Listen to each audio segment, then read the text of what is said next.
ॐ वसुदेवसुतं देवं कंसचाणूरमर्दनं देवकी परमानन्दं கிருஷ்ணம் வந்தே ஜகத்குரும்.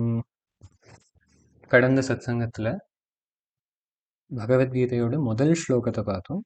அதில் திருதராஷ்டிரனோட அகங்காரத்தை பார்த்தோம். இது வெறும் திருதராஷ்டிரனோட அகங்காரம் கிடையாது, நம்ம எல்லாருக்கும் அதே அகங்காரம் தான் இருக்கு. ஆனால் இந்த திருதராஷ்டிரன் அப்படின்ற கேரக்டரை மகாபாரதத்தில் நம்ம புரிஞ்சுக்கிறது ஏன் முக்கியம்னா, அதை புரிஞ்சுக்கிறதுக்கு மூலமா நம்மளோட அகங்காரத்தை நம்மளே புரிஞ்சுப்போம். அந்த அகங்காரத்தினால வர பிரச்சனைகளை நம்மளே புரிஞ்சுப்போம். ஸ்போர்ட்ஸ்ல கூட இது பண்ணுறது உண்டு. என்னன்னா, யாரோ ஒரு பிளேயர் ஏதோ ஒரு மிஸ்டேக் பண்ணிகிட்டே இருப்பான். அப்போ அந்த கோச் என்ன பண்ணுவார், அவனை வெளியில கூப்பிட்டு உட்கார வச்சு காட்டி தருவார். அவன்கிட்ட ஒரு வாட்டி சொல்லுவார், 2 வாட்டி சொல்லுவார், இதை பண்ணாத இதை பண்ணாதேன்னு. அவன் திருப்பி திருப்பி அதையே பண்ணுவான். அப்போ அவனை வெளியில கூப்பிட்டு உட்கார வச்சுட்டு காட்டுவார். இன்னொருத்தன் யாரோ அந்த தப்பு பண்ணுறத காட்டுவார். பார்த்தியா, நீயும் இதே தப்பு தான் பண்ற, இப்போ அவன் அதை பண்ணதுனால என்ன ஆச்சு பாருன்னு காட்டி தருவார். எப்போதும் நம்ம களத்துல இருக்கும்போது நம்ம பண்ற தப்பை நம்மளாலே புரிஞ்சுக்க முடியாது. ஆனா ஒரு ஸ்டெப் பின்னாடி எடுத்து ஒரு தேர்ட் பர்சன் பெர்ஸ்பெக்டிவ்ல உட்காந்து அதை பார்க்கும்போது ரொம்ப கிளியரா தெரியாது. அதான் வாழ்க்கையில கிரிக்கெட்டே ஆடாதவா கூட இங்க டிவியில உட்காந்துட்டு விராட் கோலி இப்படி பேட்டிங் பண்ணியிருக்கணும் அப்படி பேட்டிங் பண்ணியிருக்கணும்னு கமெண்ட் அடிப்பேன். ஏன்னா ஒரு தேர்ட் பர்சன் பெர்ஸ்பெக்டிவ்லன்னு பார்க்கும்போது சரி தப்புன்றது ரொம்ப ஈஸியா தெரியாது. பட் நம்ம களத்துல இறங்கும்போது அந்த சரி தப்புன்றது இந்த அகங்காரம் நடுவுல பூந்துக்கிறதுனால நம்மளுக்கு தெரிய மாட்டேங்குது. இப்போ இந்த திருதராஷ்டிரன் அப்படின்ற ஒரு கேரக்டர்லேருந்து நம்ம அகங்காரத்திலேருந்து வர தோஷங்களை நம்ம கிளியரா ஒரு தேர்ட் பர்சன் பெர்ஸ்பெக்டிவ்லேருந்து பார்த்து தெரிஞ்சுட்டு அவன் பண்ண தப்பை நம்ம பண்ணாம இருக்கிறது தான் இதுக்கு பரம பிரயோஜனம். ஏன்னா எந்த அத்தியாத்ம சாஸ்திரம்னு எடுத்துட்டாலும் புராணங்களா இருக்கட்டும், மகாபாரதம் ராமாயணமா இருக்கட்டும், எல்லா விதமான கேரக்டர்ஸும் பார்ப்போம். இந்த கேரக்டர்ஸ் எல்லாம் வெளியில இல்லை, எல்லாரும் நமக்குள்ளேயே இருக்கா. திருதராஷ்டிரன் ஆகட்டும், இல்ல மந்தரா ஆகட்டும், யாரா வேணா இருக்கட்டும், துரியோதனனா இருக்கட்டும், துஷாசனா இருக்கட்டும், எல்லாரும் நமக்குள்ளேயே இருக்கா. ஸோ வெளியில துரியோதனன்னு ஒரு கேரக்டரை தெரிஞ்சுக்கிறதோட நமக்குள்ள இருக்கிற துரியோதனனை தெரிஞ்சுண்டு அதை சரி பண்ணிக்கிறது தான் முக்கியம். வேற யாருக்கோ சொல்லி கொடுக்கறதுக்காகவோ வேற உலகத்தை மாத்துறதுக்காகவோ அத்தியாத்மத்துக்குள்ள வரக்கூடாது. என்னோட குரு எப்போதும் சொல்லுவார், சாஸ்திரத்தை படிக்கும்போது இதை நான் ஒரு 10,000 பேருக்கு சொல்லி கொடுக்க போறேன், அதுக்காக படிக்கிறேன், இல்லாட்டி இதனால நான் உலகத்தை மாத்துறேன் அதுக்காக நான் படிக்க போறேன்றது படிச்சா நம்மளுக்கும் பிரயோஜனப்படாது, வேற யாருக்கும் அது பிரயோஜனப்படாது. அதையே நான் இதை படிச்சு புரிஞ்சுட்டு என்னோட வாழ்க்கையில கொண்டு வந்து எனக்குள்ள இருக்கிற குறைகள் எல்லாம் நீக்கிண்டு நல்லா வாழ்ந்து அந்த ஞானத்தை நான் அடைவேன், மோட்சத்தை நான் அடைவேன் அப்படின்ற நிச்சயத்தோட படிச்சோம்னா அது நம்மளுக்கும் பிரயோஜனப்படும். அதை நம்ம நல்லா சித்தி பண்ணிக்க பகவானே அது நம்ம நம்ம வழியா நிறைய பேருக்கு போய் சேரத்துக்கு ஒரு ஏற்பாடு பண்ணுவார். அதை நம்ம உட்காந்து பிளான் பண்ணி எக்ஸிக்யூட் எல்லாம் பண்ண முடியாது. நம்ம இந்த ஞானத்தை எவ்வளோ கிரகிச்சுக்கிறோமோ, நம்ம இந்த ஞானத்துல எவ்வளோ பர்ஃபெக்ட் ஆகிறோமோ, பகவானே பார்த்து நம்ம மூலமா இந்த ஞானத்தை எல்லாருக்கும் கொண்டு போய் சேர்க்கிற மாதிரி பண்ணுவார். கீதைன்றது ஒரு மோக்ஷ சாஸ்திரம். எனக்கு மோட்சம் வேணும், எனக்கு இருக்கிற குறைகளை நீக்கி நான் வாழ்க்கையில நிம்மதியை அடையணும், இந்த ஒரு இன்டென்ஷன் தவிர வேற எதனால வேற எந்த இன்டென்ஷனோட கீதை படிச்சாலும் அது பிரயோஜனப்பட போறது இல்லை. சும்மா ஒரு சத்சங்கத்துக்கு விஷயம்னு போட்டுக்கலாம், Gita for management, improve your relationships with பகவத்கீதான். அதெல்லாமும் நடக்கும், நடக்காதுன்னு கிடையாது. மோட்சமே கிடைக்கும் போது இதெல்லாம் நடக்காதா? ஆனா அது கீதையோட பரம பிரயோஜனம் கிடையாது. ஒரு சாஸ்திரம் அது எதுக்காக எழுதியிருக்கோ அந்த இன்டென்ஷனோட தான் படிக்கணும். இப்போ நம்ம இந்த மோக்ஷ அபேட்சையோட மோக்ஷாகாங்கையோட படிக்க படிக்க படிக்க மற்றதெல்லாம் தானால சரியாகும். நம்ம அதுக்காக ஸ்பெஷல் எஃபர்ட் போடணும்னு இல்லை. நம்ம நல்லா இந்த வித்தியை கிரகிச்சிக்க நம்மளுக்கு லைஃப்ல இருக்கிற ப்ராப்ளம்ஸ் எல்லாம் சரியாகும். ஏன்னா லைஃப்ல இருக்கிற ப்ராப்ளம்ஸ் எல்லாம் நம்மளே கிரியேட் பண்ணிக்கிறது தான். ஸோ நம்ம சரியாயிட்டா அது வெளியில சரியாயிடும். ஒரு பெரியவர் சொல்லுவார், வெளியிலேருந்து எந்த ப்ராப்ளம் வந்தாலும் it is just a reflection of what is happening inside. வெளியில ஒரு ப்ராப்ளம் வருதுனாலே உள்ளுக்குள்ள ஏதோ ஒரு குறை இருக்குன்னு அர்த்தம். உள்ளுக்குள்ள அந்த குறை இருக்கலைன்னா வெளியில அந்த ப்ராப்ளம் வரவே வராது. அதனால நம்ம உள்ள சரி பண்ணிக்கிறதுனால வெளியில தன்னால சரியாயிடும். சென்டரை சரி பண்ணா சர்க்கம்ஃபரன்ஸ் சரியாயிடும். சென்டரை சரி பண்ணாம சர்க்கம்ஃபரன்ஸ் எதையோ என்னதான் நம்ம அட்ஜஸ்ட் பண்ணி பேட்ச் ஒர்க் பண்ணாலும் திருப்பி கலைஞ்சு போயிடும். என்னைக்கு சென்டரை சரி பண்றோமோ அன்னைக்கு தான் சர்க்கம்ஃபரன்ஸ், அதாவது நம்ம வாழ்க்கையும் சரியாகும். இந்த ஞானம் அப்படின்ற சென்டர் பர்ஃபெக்டா இருந்ததுன்னா அதை சுத்தி இருக்கிற வாழ்க்கையும் பர்ஃபெக்டா இருக்கும். இப்போ பகவத்கீதையில நம்ம முன்னாடி போறத திருதராஷ்டிரன் கேட்டாச்சு, இந்த தர்மக்ஷேத்திரமான குருக்ஷேத்திரத்துல என்னோட பிள்ளைகளும் அந்த பாண்டவாளும் என்ன பண்ணிட்டு இருக்கா. அப்போ சஞ்சயன் சொல்றான், அங்க நடக்கிறதெல்லாம் ஒன்னொன்னா சொல்லிட்டு வரான். இப்போ கீதை முதல் அத்தியாயத்தை பொறுத்த வரைக்கும் பகவான் ஆக்சுவலி பேசுறதே இல்லை. பகவானோட உபதேசங்கள் 2வது அத்தியாயத்துல தான் ஆரம்பிக்கிறது. இது ஒரு ஸ்டேஜை செட் பண்ணுறது, அந்த சிச்சுவேஷனை நம்மளுக்கு புரிய வைக்கிறது, அவ்வளோதான். அதனால இங்க ஒரு ஸ்லோகமா போக மாட்டோம், ஒரு சங்கிரகமா முதல் அத்தியாயத்தை பார்த்துட்டு போகலாம். சங்கராச்சாரியார் முதல் அத்தியாயத்துக்கு பாஷ்யமே எழுதிக்கல. ஏன்னா முதல் அத்தியாயத்துல பகவானோட உபதேசம்னு எதுவும் இல்லை. ஆனா அந்த உபதேசத்தை புரிஞ்சுக்கிறதுக்கு, கான்டெக்ஸ்ட் புரியறதுக்கு இந்த முதல் அத்தியாயம் ரொம்ப முக்கியம். அதனால ஒரு சங்கிரகமா அதை பார்த்துட்டு போகலாம். இப்போ சஞ்சயன் சொல்றேன், யுத்த பூமியில என்ன நடந்துட்டு இருக்கு. இப்போ குருக்ஷேத்திரத்துல என்ன நடந்துட்டு இருக்குன்னா, கௌரவ சேனை இந்த பக்கம், துரியோதனன் நேரா துரோணாச்சாரியர் கிட்ட போறான். போயிட்டு சொல்றான், பாருங்கோ, உங்களோட சிஷ்யமாரெல்லாம் சேர்ந்து எப்படி கம்பீரமா நிக்கிறாரு பாருங்க. முதல்லயே ஒரு குருட்ட போறத என்ன ஒரு பாவத்தோட போறோம்ன்றது ரொம்ப முக்கியம். அவ பெரிய குருவா இருக்கலாம், சாக்ஷாத் துரோணாச்சாரியராகவே இருந்தாலும் நம்ம ஒரு நல்ல சிஷ்யனா இல்லைன்னா அந்த குருவோட ஞானம் நம்மளுக்கு கிடைக்காது. எப்போ சிஷ்யத்துவம் வருதோ அப்போதான் அந்த குரு சக்தி வேலை பண்ணும். அந்த குரு சக்தி எப்போதுமே இருக்கு, அது பர்ஃபெக்டா தான் இருக்கு.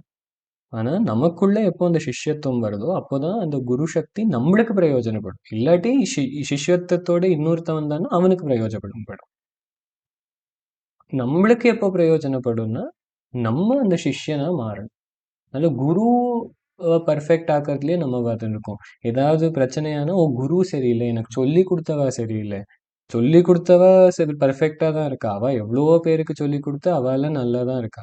நம்மளுக்கே அது புரிய மாட்டேங்கிறதுனா நம்ம ஒரு சிஷ்யனுக்கு தேவையான எந்த லட்சணமும் நம்மள இல்லை. அதனாலதான் பிரச்சனையே வருது. இப்போ இவன் என்ன பண்றான், ஒரு அகங்காரத்தோட தான் ராஜா, துரோணாச்சாரியரை ஒரு குருன்னு பார்க்கறதுக்கு பதிலாக தன்னோட சைன்யத்துல இருக்கிற ஒரு சைனிகன், இல்ல சைனிகனோட கொஞ்சம் மேல ஒரு சேனாதிபதி, ஒரு senior army person, army officer, அந்த ஒரு பாவத்துல தான் பார்க்கறானே தவிர இது என்னோட ஆச்சாரியர், இது என்னோட குருன்ற பாவம் இல்லை. வாயில சும்மா ஆச்சாரியன்னு சொன்னதுனால அந்த பாவம் உள்ள இருக்குன்னு நம்மளால கன்க்ளூட் பண்ண முடியாது. இப்போ போய் ரொம்ப அகங்காரத்தோட ரொம்ப கர்வத்தோட சொல்றான், பாருங்கோ, உங்களோட சிஷ்யன்மாரெல்லாம் நம்மளோட அந்த பக்கம் பாண்டவ சேனை பக்கம் நின்றுட்டு இருக்கா. இங்க யார் யாரு சிஷ்யன்மாரெல்லாம் இருக்கா, யார் யார் அந்த பக்கம் இருக்கிற மகாவீரர்களோட பேரெல்லாம் சொல்லிட்டு வரான். அதை சொல்லிட்டு சரி அவளை பத்தி சொல்லியாச்சு, இப்போ நம்மளோட சைன்யத்தை பற்றி சொல்றேன் கேளுங்கோன்னு சொல்லறத நம்மளோட சைன்யம்னு கூட சொல்றது இல்லை. நாயகா மம சைன்யஸ்ய சஞ்ஞார்த்தம் தான் பிரவீமிதே. ஏ துரோணாச்சாரியரே, என்னோட சைன்யத்துல யார் யார் இருக்கான்னு இப்போ உங்களுக்கு ஒரு இன்ஃபர்மேஷனுக்கு சொல்றேன், கேட்டுக்கோங்க. தன்னோட குரு கிட்டே எவ்வளவு அகங்காரம் இருந்தா, தன்னோட குரு கிட்டேயே போயிட்டு என்னோட சைன்யம்னு, யார் இவாளுக்கெல்லாம் வில்வித்தைய சொல்லி கொடுத்தது, யாரு இந்த சைன்யத்தெல்லாம் தயார் பண்ணது, அந்த தயார் பண்ணவர்கிட்டயே போயிட்டு என்னோட சைன்யத்துல யார் யார் இருக்கான்னு உங்களுக்கு ஒரு இன்ஃபர்மேஷனுக்கு நான் சொல்றேன்னு துரியோதனன் சொல்றான். இதுக்கு எக்ஸாக்ட் ஆப்போசிட் தர்மபுத்திரனோட ஆட்டிடியூட். மகாபாரதம் சொல்றது தர்மபுத்திரன் திடீர்னு என்ன பண்ணான்னா, கத்தி, வில்லு, அம்பெல்லாம் கீழே போட்டுட்டு நிராயுத பாணியா கௌரவ சேனை பக்கம் நடந்து வர ஆரம்பிச்சானாம். இப்போ எல்லாருக்கும் ஒரே அதிர்ச்சி. இது என்ன திடீர்னு இப்படி நடந்து வரான்னு. அப்போ நடந்து வரத பார்த்துட்டு எல்லாரும் ஸ்தம்பிச்சு போய் நின்றுருக்கா. நேரா வந்து பீஷ்மாச்சாரியருக்கும் துரோணாச்சாரியருக்கும் ஒரு நமஸ்காரம். எதிராளி பக்கம் இருக்கிற யுதிஷ்டிரனே தன்னோட குருவுக்கும் தாத்தாக்கும் நமஸ்காரம் பண்ணணுன்ற பாவத்தோட வந்து நமஸ்காரம் பண்ணிட்டு அவளோட ஆசீர்வாதத்தை வாங்கிட்டு போறான். அதுதான் குருபாவம். ஏதோ பிராரப்தம் இப்படி அமைஞ்சுடுத்து என்னோட குருவுக்கும் என்னோட சொந்தக்காரர்களுக்கும் எதிர்க்கவே நான் யுத்தம் பண்ற மாதிரி ஒரு பரிஸ்திதி. இது சர்வம் காலகிருதம் மன்யேன்னு பீஷ்மாச்சாரியரே அப்படின்னு சொல்றாரு. எல்லாம் காலத்தோட விளையாட்டு. நம்ம என்ன பண்ண முடியும்? ஈஷஸ்யஹி வசேலோகா யோஷா தாருமயி யதா. ஒரு இந்த பப்பெட் எப்படி அந்த பப்பெட் ஷோ நடத்துற பப்பெட்டியர் கையில இருக்கும், அந்த மாதிரி எல்லாம் அந்த மகாசக்தி நடத்தின்னு இருக்கு. ஏதோ நம்மளோட தலையெழுத்து ரொம்ப பிரியமான சிஷ்யனா இருந்தாலும், ரொம்ப பிரியமான குருட்ட அவ்வளோ மரியாதை இருந்தாலும், இந்த யுத்தத்துல ஒருத்தருக்கு எதிர்க்க இன்னொருத்தர் நிக்க வேண்டிய ஒரு சந்தர்ப்பம் அமைஞ்சுடுத்து. அந்த யுத்தமும் பண்ணி தான் ஆகணும், வேற வழி கிடையாது. ஆனா அப்போ கூட இந்த குருட்ட முதல்ல சஸ்திராபியாசம் பண்ணறத என்ன மரியாதை இருக்கோ அதே மரியாதையோட போய் நமஸ்காரம் பண்ணிட்டு கிளம்புற. ஒரு பெரியவர் சொல்லுவார், இது நம்மளுக்கும் வாழ்க்கையில ஒரு பெரிய லெசன். என்னன்னா, ஏதோ நம்மளுக்கு எதிர்க்க நிக்கிறது, ஒரு ரொம்ப பவர்ஃபுல்லான ஃபோர்ஸ் நம்மளுக்கு எதிர்க்க நிக்கிறதுனா நேரா போய் அதுக்கு நமஸ்காரம் பண்ணிடணும். அது கூட சண்டை போட்டு யுத்தம் நடக்க போறது, அந்த யுத்தத்தை யாராலையும் மாற்ற முடியாது. ஆனா அந்த ஃபோர்ஸுக்கு நம்மளே போய் ஒரு நமஸ்காரம் பண்ணிட்டா அந்த சக்தியே நம்மளுக்கு வழிவிட்டு கொடுத்துரும். ஏதோ ஒரு கஷ்டம் நம்மளுக்கு அது நம்மளை விட்டு போவே மாட்டேங்கிறது, ஒரு வியாதியா இருக்கலாம், வேற ஏதோ ஒரு கஷ்டமா இருக்கலாம். அந்த கஷ்டத்தை போக்குறதுக்கு முதல் ஸ்டெப் என்னன்னா, அந்த கஷ்டமும் பகவத் ஸ்வரூபந்தான்னு பார்த்து அதுக்கு ஒரு நமஸ்காரம் பண்ணிடணும். இந்த ஏதோ ஒரு வியாதி வந்திருக்குன்னா அந்த வியாதியும் பகவத் ஸ்வரூபம் தான். ஏதோ ஒரு காரணத்தினால அந்த வியாதி வந்திருக்கு, ஆனா அந்த வியாதியும் பகவான் ஏதோ ஒரு எனக்கு ஒரு அனுகிரகம் பண்ணுறதுக்காக தான் வியாதி ரூபமா வந்திருக்காரு.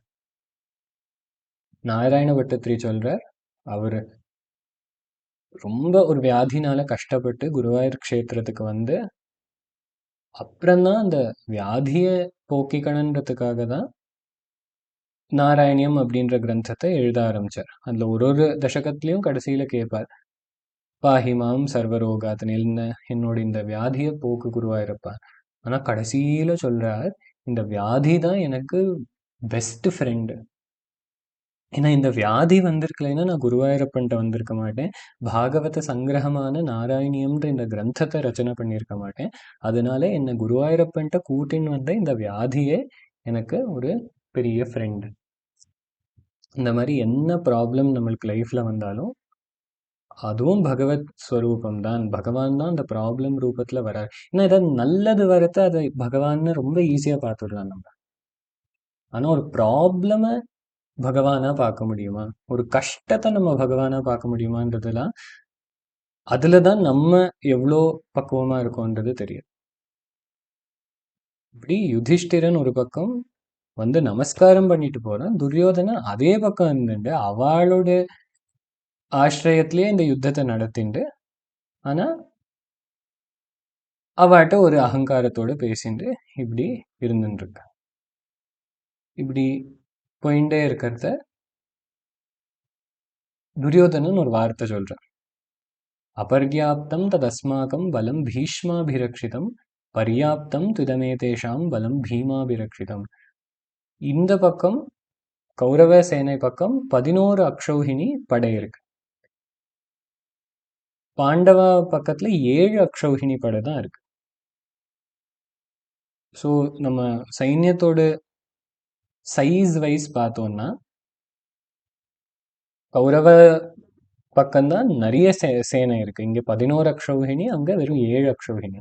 ஆனா துரியோதனனுக்கே தோணுறது, நம்மளோட படை ரொம்ப சின்னது, நம்மளோட படை ரொம்ப இன்கம்ப்ளீட்டா இருக்கு. ஜாஸ்தி அக்ஷௌஹிணி இருந்தாலும் ஏதோ ஒரு காரணத்தினால நம்ம படை ஒரு இன்கம்ப்ளீட்டா தெரியாது. ஆனா அந்த பக்கம் கம்மி ஜனங்கள் இருந்தாலும் ஏதோ ஒரு காரணத்தினால அந்த படை ரொம்ப கம்ப்ளீட்டா தோணுறது. ஏன் கம்ப்ளீட்டா தோணுறதுன்னா, அங்க அந்த பக்கம் அந்த பூர்ண பரபிரம்ம வஸ்து, இந்த சச்சிதானந்த சைத்தன்யமே ஒரு ரூபத்துல உட்கார்ந்துட்டு இருக்கார் தான் பகவான். நம்ம வாழ்க்கையில என்னதான் நம்ம சொத்து சேர்த்து வச்சுட்டாலும், என்னதான் நம்ம ஆள்களை சேர்த்து வச்சுட்டாலும், பகவான் நம்ம பக்கம் இல்லைன்னா அங்க ஒரு பூர்ணத்தை வராது. அதே மற்ற விஷயங்கள்ல குறை இருந்தாலும் பகவான் நம்ம பக்கம் இருந்தார்னா அதுதான் பரிபூர்ணமான வாழ்க்கை. தொடர்ந்து பார்க்கலாம். சிவ சிவ.